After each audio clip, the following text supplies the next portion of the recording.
Hi everybody, Kevin here. Welcome to the Claremont Classic Garage. Not a lot going on. We're waiting on parts for 3 projects. So they're all sitting on the back burner. I've got the big blue beast here behind me to work on, but until I get them other 3 things cleared up, I need to spread this thing out a little bit to work on it. So it's gonna stay put. So what we're gonna do today is I've got a backlog of little odd jobs in the shop that need to be done. So we're going to get started on some of those. This here is supposed to be the Claremont Classic Garage job box. It's all supposed to fit in this basket, and when the basket gets full, I deal with everything. Well, you could see that all goes to hell. They got stuff piled here, stuff piled there. So anyway, we're going to get working on some of this stuff. I think this is the first thing we're going to deal with. Our torch outfit, the hoses are starting to get bad, so we're going to put a new set of hoses on it.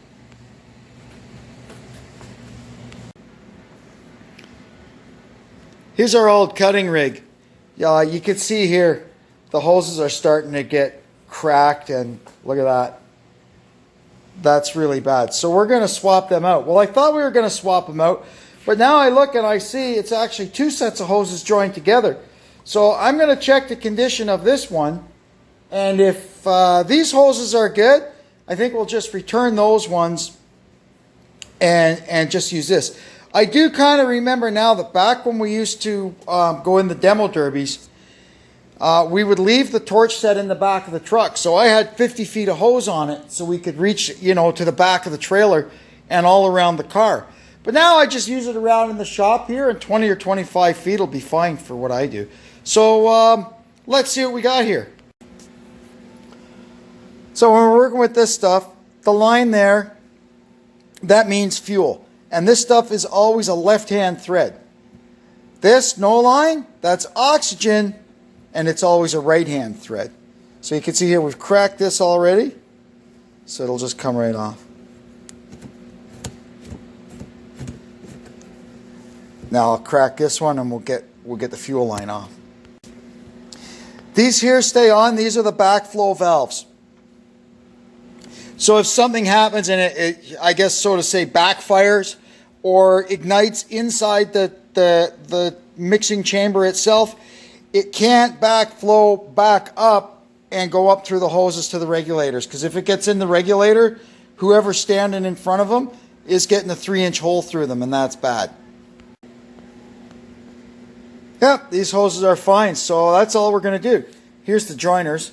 So we'll save the joiners, we'll disconnect all of this stuff, chuck these old hoses, we'll stash these away in our welding cupboard, and just attach these hoses back to the torch head. I went up and down this set of hoses, and they're in fine shape, so we're going to do exactly that. We're just going to attach the head to them. The other ones are already in the circular file, and we can be back in business. And there's our first job done. Bravo. Next thing in the job bin, this is the old grinder we got at the auction last week. I just want to put a little oil down it, get some oil run through it, and make sure everything is kind of tight on it, and we can put it into service.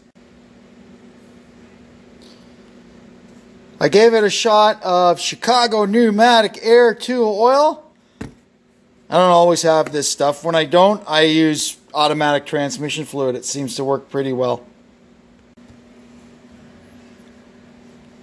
The grinding disc is on there tight. It doesn't have any major damage, so we don't have to worry about it flying apart or anything.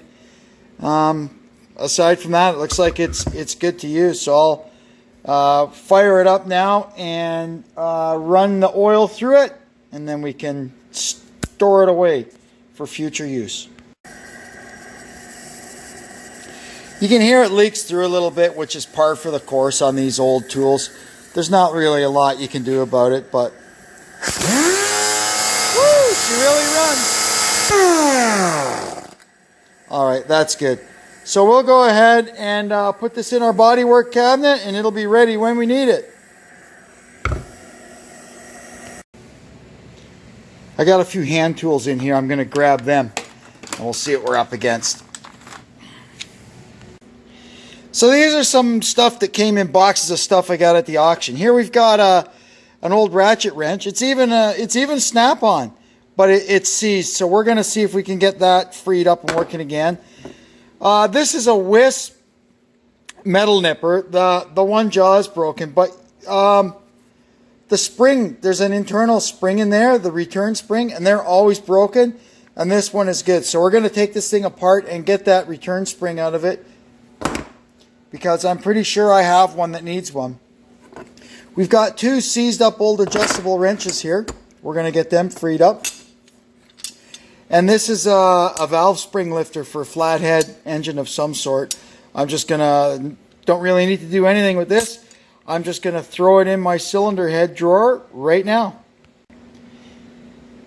Well, there's no real science to this. You just spray them with some stuff and start working them. Got the first one all fixed up, and it's a Westward. That's a pretty nice tool. I have one of those in my other toolbox. I've had that thing for 30 years. It's a great adjustable wrench. Next we're going to have a go at this one. It's a Husky Home Depot special. It's a little tougher looking. Got a little rust issue.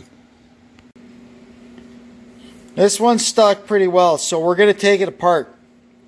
We're going to, you remove that screw in there. That's the actual shaft for the thumb screw here. And so we take that shaft out, then we can take the thumb screw out. Then we should be able to kind of coerce the movable jaw out of it. Then we can clean everything up, and when we put it back together, it should work fine. Now that it's apart, we'll be able to clean the bits one by one and then put it back together. Interesting, this hunk of a broken spring came out of there. I'll have to do a little thinking and try and figure out where that... Oh, I think it just goes in the end. It just takes up the end play. Okay, I got it. And it's back working like a charm now. That's good. I like finding these things at the auction. Around this place, I never like to be more than 10 feet from an adjustable wrench. They're very, very handy around here. Alright, so that's two adjustables fixed. Now we're going to have a go at this snap-on ratchet wrench. What size is it? 1/2 9, I think. Yep, 1/2 9. So we'll just clamp a bolt in the vise here and put the thing in there and start working it. There's the 9/16 end fixed. Works beautifully. Now I'll have a go at the 1/2 inch end. 1/2 inch end, working beautifully. Still a little rust coming out of it, but that's okay. It's kind of like a rust dissolving oil that I was using on it, so, but it works nice and smooth. That's the main thing. So that's good. I'll have a go and clean up whatever of the rust I can off it. And this is going right in my toolbox. Now I'll see if we can get this apart. I need the spring out of it, and I think one of mine, this latch is mangled too, so I can probably use that too. We need a Phillips screwdriver and something to hold these staked on nuts. Perfect. This stuff, all scrapola. And these bits, I'll put them in my snip drawer. I've got like 8 or 10 pairs of snips. This thing, I don't know if you can buy these separate. I know like for vice grips, you can buy the little spring that's in vice grips. I've bought them before. In fact, I have some. But I don't know if you can get these or not, but I've got a spare one now. Unless, like I said, I think one of my snips might actually need one.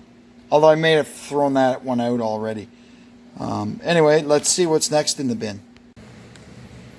A cheap set of extensions. I know exactly what these are for. This is my road service toolbox. I got a lot of tools. I've got one set of tools that I use just when I go to the wreckers, but it's too big to be running around my backyard with it. So I keep this handy. If one of my neighbors calls, they got a tractor or a machine or something down, I'll just grab this and go. It's got a pretty decent set of really basic tools in it that I've just put together out of, you know, kind of spare stuff that I had kicking around. But I'd run out of extensions. I've got sockets in here and a couple of ratchets, but I didn't have any extensions. And then this set of extensions came on sale for like super cheap at Princess Auto, so I grabbed it to throw in here. Great, now we've got some extensions. And I threw that snap-on ratchet wrench we just fixed in here too. That could be handy. This is pretty decent stuff in here, you know. I can fix a lot of crap. I should look if I've got any deep sockets. I haven't got any deep sockets in here, but yeah, like I said, I just kind of put my surplus stuff in here. So whatever I've got extra of, I throw in here. I've been looking for this Craftsman adjustable wrench. I lost one of my Craftsman adjustable wrenches. And I know I didn't lose it. I know I've put the damn thing down somewhere or put it in a different toolbox somewhere. I have a set of 3 that I've had forever and ever and ever. And now it's a set of 2. And I'm pissed. Oh, it's going to come out of the job box next. These handles. Oh, yes. I know exactly what these handles are for. While I'm busy making videos, do any of you out there know what this is? I found this on my lawn when the snow melted near the ditch. I wonder if it's a piece from a piece of city equipment, like from the highway plow that plows the road in the wintertime. It seems like this is a little stand with a roller for something, and I didn't know if it was maybe for for deploying the wing on the side of the plow truck. I don't know, but it's an interesting piece, whatever it is. Okay, on to the handles. Oh look, another toolbox. So this is a long story. When I was a kid, 16, 17 years old, and I started mucking around with old cars and stuff, my dad got sick of me losing and breaking and taking all his tools. So here's what he did. He got me this toolbox and gave me a whole bunch of old hand-me-down tools that he wasn't using anymore that were just fine for a guy like me that was kind of starting out.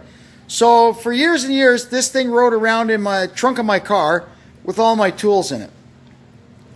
Then when I started my apprenticeship at the TTC, my dad, that Christmas, bought me a whole set of Craftsman tools, which I love, and I still have to this day. So when I retired from my job, I wanted my Craftsman tools back in the trunk of my car where they should be, but I don't need them everywhere I go. So what I did was, most of my cars have a rudimentary little tool kit in them. I don't think I could fix anything with all the crap that I have, but it just makes me feel better knowing that I have some tools in the car.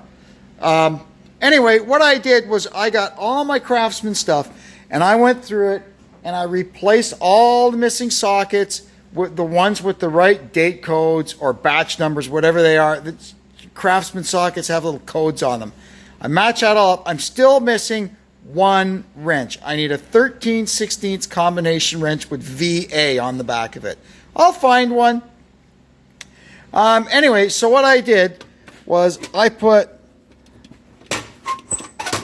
all my Craftsman stuff in this with the idea that if I went on a big road trip, like if the border ever opens again and we started going back to Carlisle or the Mopar Nationals, whatever, I could throw this in and I'd have a really nice set of tools to take with me, right?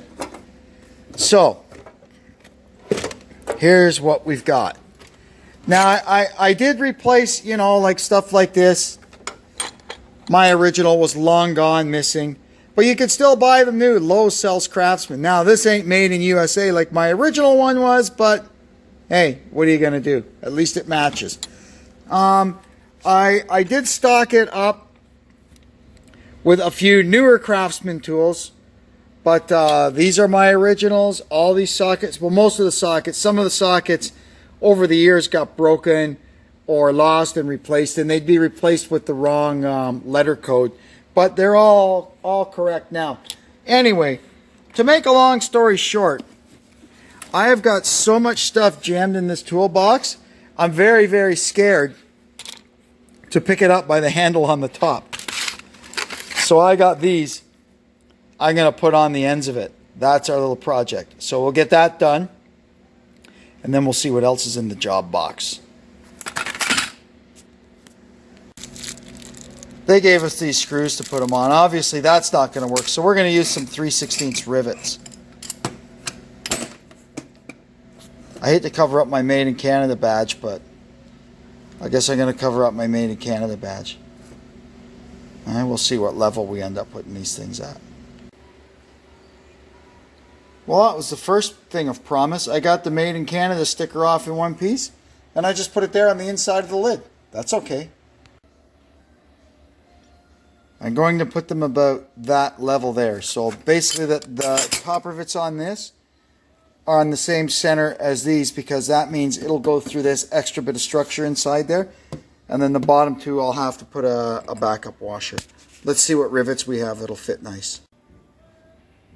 Got the top two holes laid out. And we'll just give them a pop with our spring-loaded center punch here. Then we can drill them. I love it when a plan comes together. Well, let's do the other end. That's good and solid. Now I don't have to be scared to pick up the toolbox. That was a good day, I think. We got quite a few things done. Our job bin is no longer overflowing. It can just be classified as full. So that's something good. I think I'll continue on tomorrow, but that's another story, another video, another day. Anyway, for now, I think I'm going to pack it in. I got a couple of things to do this afternoon, so I got to get cleaned up and hit the road. Anyway, you know, I always ask you if you could go down below and hit that subscribe button and the like button and leave a comment if you want. Anyway, it's great that you guys all come to watch these silly videos I make. And I'm going to check out now. So I'm Kevin checking out from the Claremont Classic Garage. So long.